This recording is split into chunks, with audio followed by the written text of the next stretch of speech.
kase sen some people ni men was MPP cause one men na omo boa women kura mu ni bi toddlers bi na no ma no na den no mo raps nti o ma arante amagara fo adwo o ma di enti so far zo kase yenye one party state ana o se yentu o mo fri o sa no kan kase yenye na yentu MPs nyina na yetu o mo ahwan na ye replace o mo we eno ni asem no ye kwa parliament yenye NDC parliamentarians nkwa ne gum ana bia o ma aka gum nim na akua donko ne ayare ga no mo na party wo mo aka na ne nam ho na party bi na de ti de akwa so ni economic challenges ya yenye ya we kan na we ya kan wo mu de he na aba be ka kire se wo mo ba sei no mmeye say question na me bi sa wo gum de account Reverend Christian say enwuma bie one of the factors what can that be there be come here Monday ya wa current economic situation I'm talking about ene your dollar ekosoro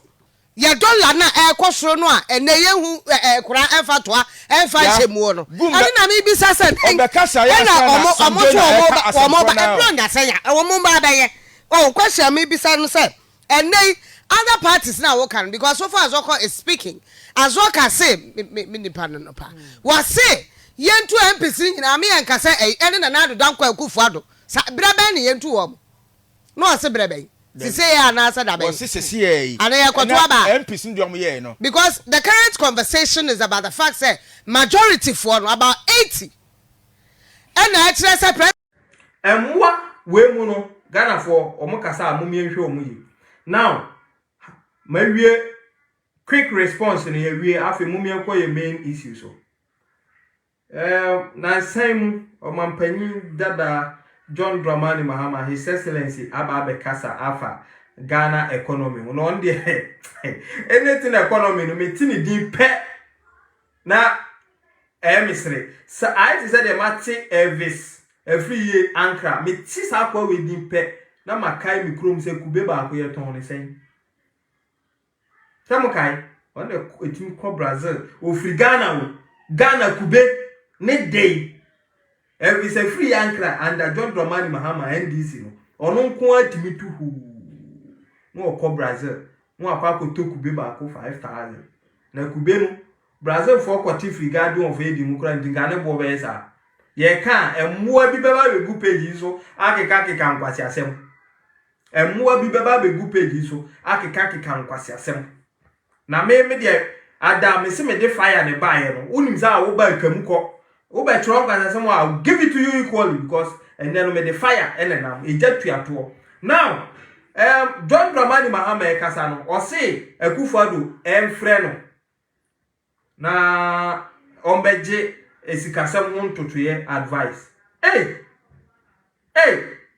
na papa yi wa kasa o he na chi de Mr. John former president what you say as I will back answer na chere. This economy we a serious business so we are not doing any economy ni bi near you. Any economy we bi near you. Any economy ye de Ghana is ka to daima mfunchi ni mpontrane wo East Legon no. Dabi eno de anke be frɛ. Eno de we ya de we ya expert enke be frɛ. But this is an economy Emma free SHS. The one kasa uka say just a 20 years and san economy ni bitima hudu. This is an economy Oma teacher training alawa. The one who could try to train so win to me. This is an economy about 21 taxes. What try to say a nuisance tax. Who debit to second so debit to condom so kaya yo nana jo mo tax. What can you nego? This is an economy. Nursing. This is an economy. NAPCO. And the economy when there. Miss what is will be come once and cry for a ticket play the ostrich. For a t-shirt at him now the body no jato up we like it. Now you baby sow for what? What legacy? The Ujato one and not the Ebeme baby sow. The also Jato 1 year.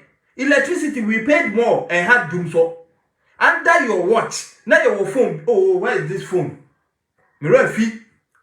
Under your watch, me not me walk Ghana no. Me back Ghana na me toss our phone. Your friend Mahama and you. Potibi Ghana for Zamokai phone poti kakraka esa ya power bank kura because you could not use Android. And yes, papa na there was a Ghana for mu use phone dodo. The phone a doors from Ghana dodo. But this economy holds more phone than what you were managing. And this is far beyond you. Please sit back and let us why. Obianka said baby soon ponko papa kure rita enti Ghana no de yebesu. That is normal, but we cannot attribute it to Abino or Tisono. That is the fact I want to establish. Because amidst all what I can hear, you know, petrol boy.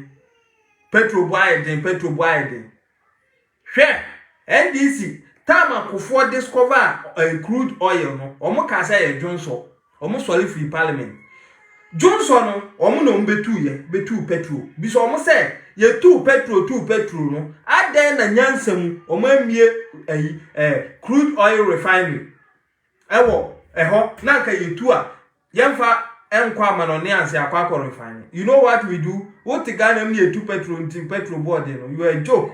Ma me ka kiro ye fan crude oil na near the good ship ni akoton wa ma abrofo no nti abrofo no ton crude na no ma refine o mo refine wi a no munya petrol ni gas ni no ma na no ma beton wa ma ye edie ye to petrol enti say ye ton petrol no 1 gallon another 1 liter e o mo set o mo price to so say 1 liter bia ye beton no e bia $15 aban koto a was one fam 1 liter no on fam bra no on fam ba mejo 1 Ghana na wo ye ton fa so sa de ya de enti akufa do ba ye nyame ye adoma wo pamo dia wofo yi abekum Ghana nation destroyers Congress NDC no free ho no akufa do ba no si da bi sika kwa ye de refine crude oil no eso dodo ene ye tisade a muma mi yensi oil refinery